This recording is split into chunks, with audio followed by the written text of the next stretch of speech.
Selamat malam dan bersama saya Siswandi, mahasiswa Universitas Narutama Surabaya, mahasiswa Magister Teknik Sipil. Di sini saya akan mencoba untuk menjelaskan dan meringkas semua apa yang terkait dengan materi hukum konstruksi dan administrasi proyek. Di dalam hukum konstruksi dan administrasi proyek, pertama yang harus kita ketahui adalah tentang prinsip-prinsip kontrak jasa konstruksi terlebih dahulu. Dalam peraturan perundang-undangan terdapat beberapa azas yang harus diikuti dan harus diketahui bagaimana pelaksanaannya, bagaimana kriteria-kriteria ketentuan yang sudah ada. Pertama adalah azas lex superior derogat legi inferior, dan bagaimana pengaplikasiannya di dalam kontrak-kontrak konstruksi di negara kita. Yang dimaksud dengan azas lex superior derogat legi inferior ini artinya adalah peraturan yang lebih tinggi mengesampingkan peraturan yang rendah ataupun asas hierarki.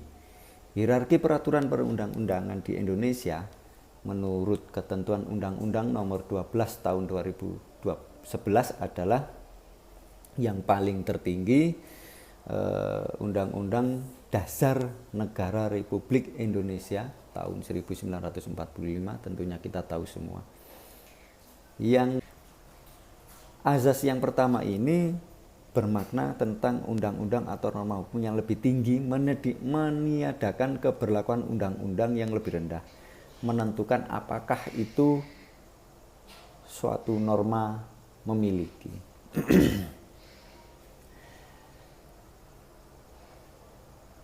Kedudukan yang lebih tinggi dari norma lainnya tentunya bukan suatu hal yang sulit, karena negara hukum pada umumnya memiliki bangunan tatanan hukum tertulis yang tersusun dengan secara hierarkis. Dalam sistem hukum di Indonesia, jenis dan hierarki peraturan perundang-undangan diatur dalam pasal 7 dan pasal 8 Undang-Undang Nomor 12 Tahun 2011 tentang pembentukan peraturan perundang-undangan. Dalam praktek keabsahannya, suatu norma hukum seringkali dikonfirmasikan dengan realitas. Dengan realitas sehingga pembenaran suatu norma akan menunjuk pada suatu fakta tertentu atau pemahaman yang demikian sebenarnya kurang tepat, karena pada hierarkinya dasar validitas suatu norma selalu berupa norma bukan fakta. Yang berikutnya adalah tentang asas lex spesialis derogat legi generalis, di mana azas ini adalah azas penafsiran hukum yang menyatakan bahwa hukum yang bersifat khusus mengesampingkan hukum yang bersifat umum.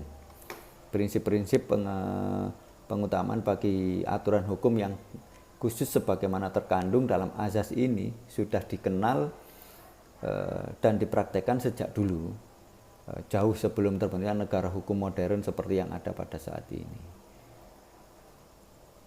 Di dalam hukum kontrak konstruksi yang sekarang ini dibedakan antara syarat-syarat khusus dan syarat-syarat umum. Nah, inilah di mana masing-masing ketentuan tersebut mengatur tentang syarat-syarat yang lebih umum, dan tentunya itu akan diatur di dalam syarat-syarat khusus. Contohnya di dalam kontrak konstruksi adalah terkait dengan adanya syarat-syarat khusus dan syarat-syarat umum, di mana syarat-syarat umum ini mengatur secara umum bagaimana isi klausul kontrak yang akan kita laksanakan dan tentang peraturan-peraturan yang umum. Dan jika perjanjian ataupun suatu kontrak perjanjian kerja yang sudah kita sepakati antara kedua belah pihak, pihak pertama dan pihak kedua, tentunya ketentuan-ketentuan umum ataupun syarat-syarat umum ini adalah mutlak yang sudah sesuai dengan peraturan yang sudah diatur oleh pemerintah dalam tender-tender konsultansi ataupun konstruksi. Dan apa yang mengatur di dalam kekhususan suatu kontrak tentunya juga diatur di dalam syarat-syarat khusus. Apa yang dimaksud dengan ketentuan umum atau syarat-syarat umum ini adalah yang pertama terkait dengan definisi kontrak, definisi pekerjaan, jaminan asuransi ataupun keselamatan kerja, pembayaran, jadwal pelaksanaan, penggunaan penyedia jasa usaha kecil termasuk koperasi ataupun sebagainya. Yang berikutnya penyelesaian perselisihan harus bagaimana, penyesuaian harga jika memang terjadi, denda dan ganti rugi jika memang itu secara mutlak dan harus ada memang di dalam syarat-syarat umum dan mutlak harus ada. Dan berikutnya adalah tentang gambaran pelaksanaan ataupun as-built drawing serta kegagalan bangunan itu sudah diatur di dalam syarat-syarat umum kontrak. Apa yang ada di dalam syarat-syarat khusus kontrak? Syarat-syarat khusus kontrak adalah ketentuan-ketentuan yang merupakan perubahan ataupun penambahan. Perubahan ataupun penambahan dan atau penjelasan dari ketentuan-ketentuan yang ada pada syarat-syarat umum. Nah, apa yang sudah disyaratkan di dalam ketentuan-ketentuan umum tadi tentunya akan diperjelas lagi sebagai ikatan yang lebih kuat di dalam syarat-syarat khusus kontrak. Nah, asas yang berikutnya adalah asas lex posterior derogat legi priori. Apa yang dimaksud dengan asas yang ketiga ini? Asas lex posterior derogat legi priori ini adalah yaitu peraturan yang sederajat. Peraturan yang sederajat, peraturan yang paling baru melumpuhkan peraturan yang lama. Asas ini hanya dapat diterapkan dalam kondisi norma hukum yang baru memiliki kedudukan yang sederajat atau lebih tinggi dari norma hukum yang lama. Hal ini berkaitan dengan sebelumnya, penjelasan sebelumnya bahwa hubungan antar norma merupakan hubungan antara superior dinasi. Di mana validitas norma yang lebih rendah selalu bersumber dari norma yang lebih tinggi. Oleh karenanya tidaklah mungkin peraturan yang lebih rendah meniadakan peraturan yang lebih tinggi. Sekalipun peraturan yang lebih rendah itu merupakan peraturan yang berlaku belakangan. Jadi penerapan asas ini sebagai halnya penerapan asas lex superior bukanlah hal yang sulit karena terdapat ukuran yang pasti dalam menentukan peraturan mana yang merupakan peraturan yang baru, yaitu dengan melihat waktu mulai berlakunya secara kronologis. Jadi sebagai contohnya di asas yang ketiga ini adalah yang ada di dalam kontrak konstruksi adalah bisa dilihat dari hierarki kontrak berdasarkan sistem kontraknya yang sudah disepakati antara kedua belah pihak. Dan berikutnya adalah asas yang keempat, di mana asas undang-undang tidak boleh berlaku surut ataupun non retroaktif. Asas yang tidak boleh, asas undang-undang yang tidak boleh berlaku surut. Ini yang dimaksud adalah tiada suatu peristiwa dapat dipidana selain dari kekuatan undang-undang pidana yang mendahuluinya. Asas ini dikenal dengan nama asas non retroaktif, yaitu asas yang melarang keberlakuan surut dari suatu undang-undang. Dari suatu undang-undang, larangan keberlakuan surut ini bertujuan untuk menegakkan kepastian hukum yang selayaknya harus tahu perbuatan apa yang merupakan tindak pidana ataupun tidak. Pengaturan asas non retroaktif ini ada di dalam KUHP dan rancangan KUHP serta Undang-Undang Dasar tahun 1945 di mana mempertegas posisinya sebagai azas yang sangat penting dalam hal penegakan hukum pidana. Asas ini bertujuan untuk agar para penegak hukum tidak sewenang-wenang dalam menindak pelaku tindak pidana di masa lalu. Terlebih jika itu dimaksudkan untuk memenuhi kepentingan politik tertentu. Nah, ini sangat berbahaya, Pak. Jika pemangku kewenangan tidak diberikan batasan-batasan seperti ini akan sangat berbahaya, akan menjadi kekuatan yang superpower di dalam memutuskan. Dan juga ada pengecualian di dalam asas ini. Pengecualiannya adalah meskipun asas non retroaktif sangat penting dalam penegakan hukum pidana di Indonesia. Pengecualian ataupun penyimpangan terhadap penerapannya tetap dimungkinkan, yaitu pada perbuatan pidana tertentu yang telah ditentukan oleh undang-undang. Jadi sumber-sumber hukum ini ataupun asas-asas hukum ini sangat berpengaruh di dalam penataan ataupun pelaksanaan hukum-hukum kontrak konstruksi. Dan tentunya di dalam kontrak konstruksi ini juga memiliki suatu apa yang mengatur di dalam kontrak konstruksi ini memiliki antara kedua belah pihak yang sudah sepakat dalam berkontrak memiliki hak dan kewajiban apa yang tidak kalah penting di dalam pembahasan kewajiban dan hak para pihak ini tentunya untuk menghindari perselisihan di belakang hari nantinya. Jadi kewajiban dan hak para pihak ini harus benar-benar disepakati dengan baik, dengan jelas. Jadi di dalam kontrak kerja konstruksi ini pokok perjanjiannya ada tentang lingkup pekerjaan, tentang biaya, mutu, dan waktu. Dan semuanya di dalam penyusunannya itu adalah berdasarkan asas-asas yang sudah kita bahas sebelumnya, 4 asas di atas tadi. Di mana kontrak-kontrak kerja konstruksi ini banyak sekali sistemnya yang harus kita mengerti. Yang harus kita mengerti terkait dengan sistem penyelenggaraan konstruksi, sistem pembayarannya, sistem perhitungan hasil pekerjaan. Jadi jangan sampai terjadi perselisihan karena di dalam kontrak kerja konstruksi ini sangat rawan untuk terjadinya hal-hal yang seperti itu. Apa isi dokumen kontrak yang baik, yang standar? Isi kontrak kerja konstruksi paling sedikit meliputi surat perjanjian yang ditandatangani oleh pengguna jasa dan penyedia jasa, syarat-syarat kontrak, syarat-syarat umum kontrak, dokumen lain yang disusun oleh pengguna jasa, usulan atau penawaran, berita acara, surat pernyataan dari pengguna jasa, serta surat pernyataan dari penyedia jasa. Isi kontrak minimal seperti itu. Bagaimana jika terjadi sengketa kontrak konstruksi? Nah, ini sangat dihindari. Di dalam bekerja kita harus menghindari terkait dengan sengketa kontrak konstruksi ini. Kontrak konstruksi ataupun kontrak kerja konstruksi ini ada yang di dalamnya ada pengguna jasa dan penyedia jasa seperti tadi yang kita sebutkan. Di dalam perjalanannya memiliki lingkup pekerjaan, waktu, desain, lokasi, lahan, dan sebagainya. Variasi perubahan sangat besar di dalam konstruksi yang ada di Indonesia ini. Nah, di dalam variasi ataupun perubahan-perubahan itu sangat rawan adanya terkait dengan sengketa kontrak. Apakah itu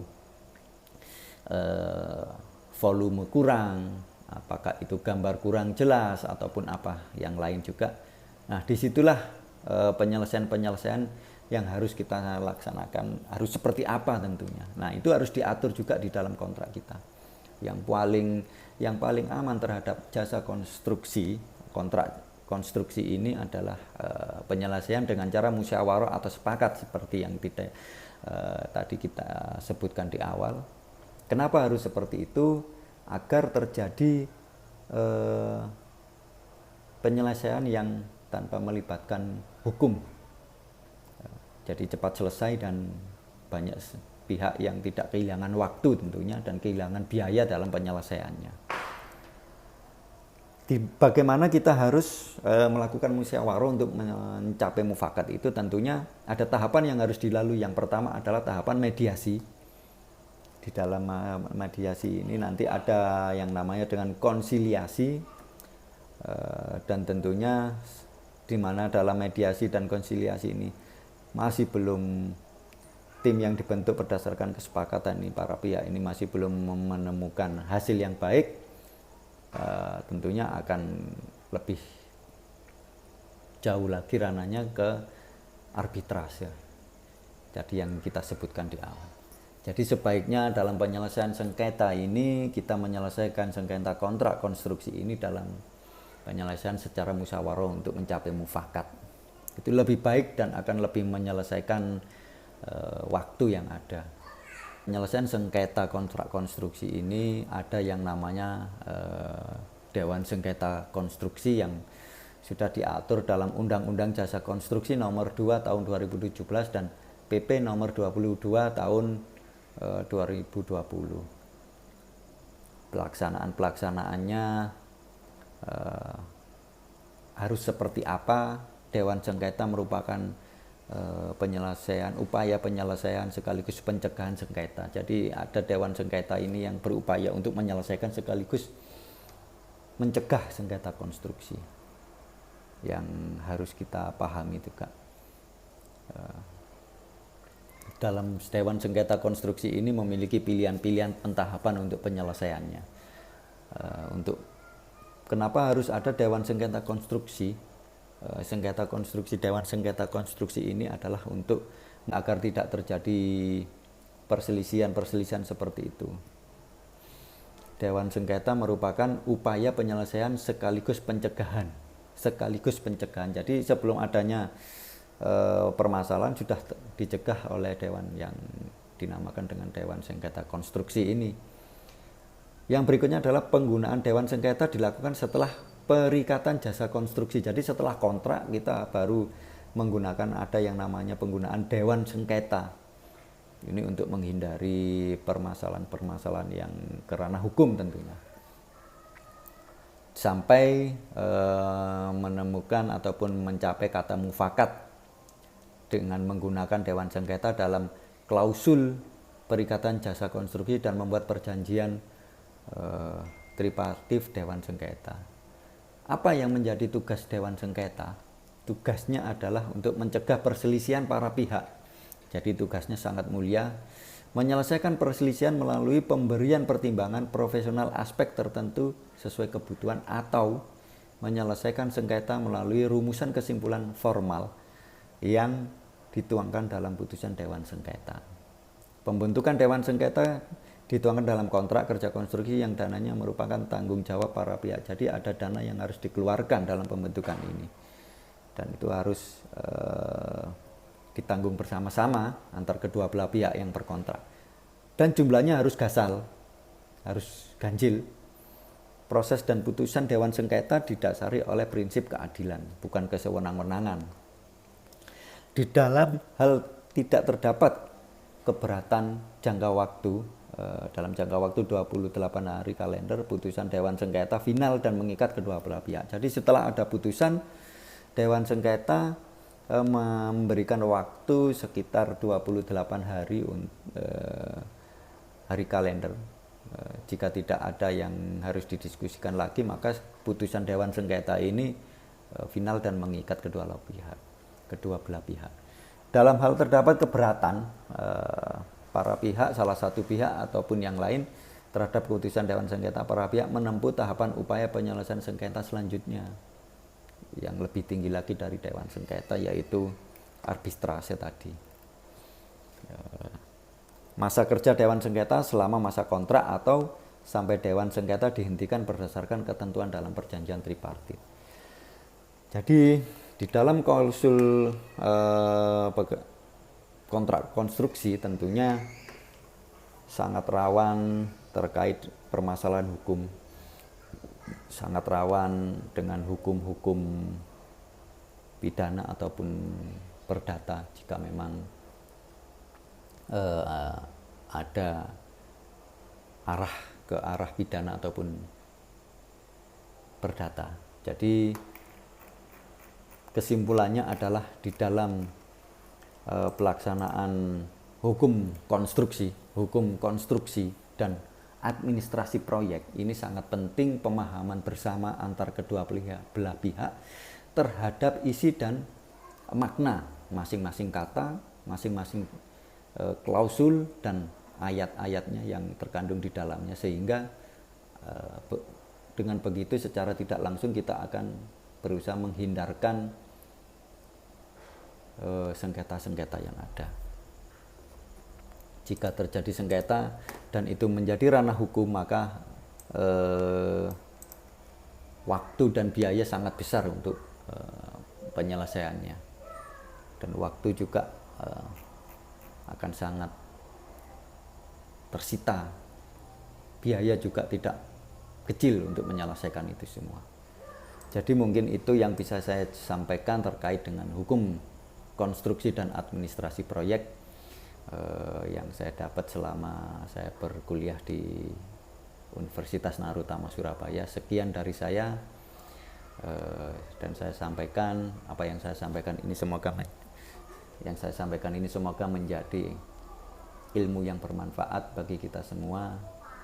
Jika ada salah kata itu murni dari saya, dan jika benar itu semuanya karena Allah Subhanahu wa taala. Sekian dari saya. Assalamualaikum warahmatullahi wabarakatuh.